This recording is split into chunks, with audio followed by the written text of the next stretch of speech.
No, I would love to go to Austin. Well, you'd like Austin. It's weird. Oh, yeah. Why don't you come down when the launch happens? You could come down to BioWare and celebrate. Well, somebody buy me a ticket and send me out there. I'll go. Kidding me? I'm not going to take myself. I'll tell you what, if I'm doing well enough, I will get you a ticket to get you out here to hang out for a couple days. I don't care. I would be honored to have you come hang out in Austin. Put out a hat somewhere and give it the Rob Clotworthy Travel Fund. You realize that would probably work, right? You laugh, but I bet you if I started some fund, it was like, get Robert Clotworthy to Austin, and I took it around to gamers, and I took it around, the people that I know, we would have enough for both tickets plus like a hotel room and a rental car. Whoa. We're in high talk now, aren't we? We're serious. Might even give me like a breakfast. Wow. Well, continental even. Not a breakfast. Not a breakfast. No, don't get your hopes that high. Not that high. No expense. I am supposed to go to Australia in November for a convention to a thing called Supernova, as far as Starcraft is concerned. But I mean, it's all, Star Wars is affected as well, because that's what people have interest in. And I try to go to as many of these events as I can. It's a little bit difficult to go away for a long period of time, but I like to go out there and meet the fans and interact with them and sign stuff, whatever they have. It's a kick, man. It's a kick. So we'll do one more request here, and then we're probably gonna get off the air and let people go on their night, because we're 20 minutes over. And all right. Someone asked if you would give us, and I don't know if you can do this, I have no idea, maybe even not necessarily a line. A line would be cool, but if you could give us a tour preview of a voice. They said a line. I don't see a line as being doable, personally, but I don't know, because I don't know, what your NDA states as far as the acting. So yeah, I mean, it's like I'm trying to think of what I mean. Like it's hard to say, because Senator Evron might be a little bit more official, perhaps. So may talk a little bit like this. I don't know. I can't remember.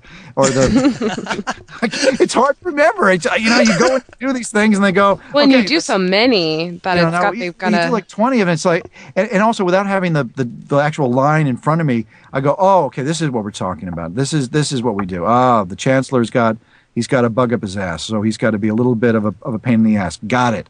Because they'll tell you stuff like, okay, the player has gotten through this point, and you need to you're trying to frighten him so that he doesn't go any further. So you really need to intimidate the guy and tell him that he's on his own. Oh, okay. So let's be stern. Or the Jedi, you need to be a little bit more philosophical. Give them some hope. Everybody knows what a Jedi is supposed to sound like. You're kind of spiritual and honest and forthright and calm and encouraging. Yeah.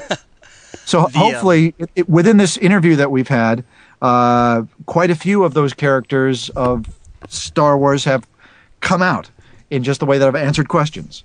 Oh, I don't. Does that make sense? That at all.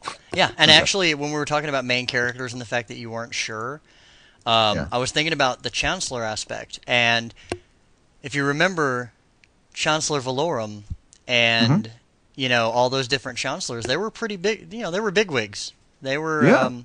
So there's a possibility that the Chancellor you played may end up being one of those Uber people, I know which would be awesome. I know that in the TV series, the animated series, a good friend of mine, Ian Abercrombie, I think he plays plays the Chancellor in it.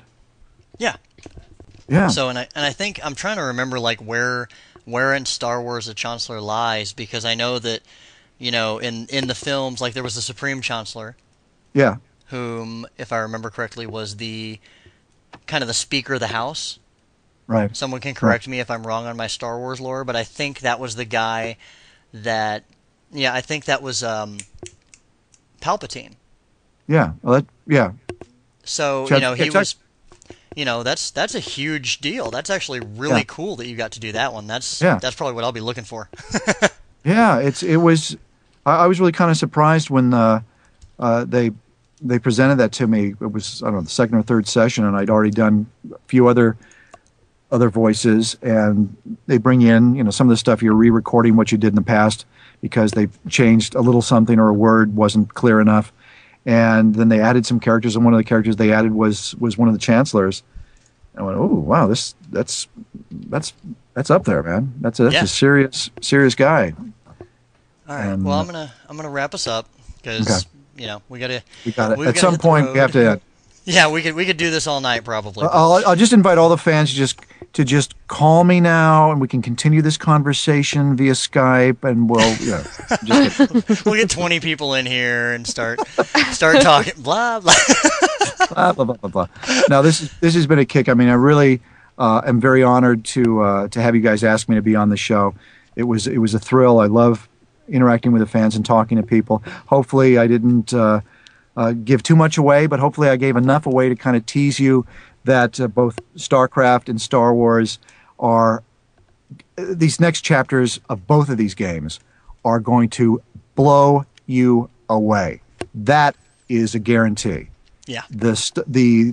When you look at the people that are working on these games, I mean, I was just looking at some of the people that are in both Starcraft and in Star Wars. Fred Tatasciore, who plays Zeratul in Starcraft, is also in Star Wars. Neil Kaplan, who plays Tychus, he's also in Star Wars. Ali Hillis, who plays Dr. Errol Hansen in Starcraft, is also in Star Wars. I mean, a lot of the same voice actors are appearing in both of these games. And these people are top-level actors, really good actors. And you've got phenomenal directors that are putting this stuff together, great companies that support these games and literally do not put them out until they're ready. I know it's tough on the fans because you want it now, but believe me, it's going to be worth the wait. These games are going to kick ass, and you're going to be so thrilled when it does come out, and you're going to go, thank goodness they didn't put this out too early and rush it. So I'm sorry that it's taken so long, but man, believe me, it's worth the wait. I totally agree with you. Well, guys, we are going to wrap it up tonight. I want to thank everybody for coming. Thank everybody for listening. On behalf of Bootleg, Robert, I cannot thank you enough. This has been an incredible evening. This really has. It's my pleasure. Thank you very much. You're very welcome. So we will catch you guys next week. Same time, 8 o'clock Thursday. Hopefully we'll have some more tour news. Obviously today was kind of an overflow, and we'll probably talk a little bit more. And Robert, if anything, I'd love to have you back sometime if we can set that up. You got it. Yeah, anytime. Thank you so much for coming on and talking with us, and it was just incredible. Thank you so much. My pleasure. Thank you. Absolutely. All right. Thank you, everybody. You guys have a wonderful night. I hope you enjoyed yourselves. Have a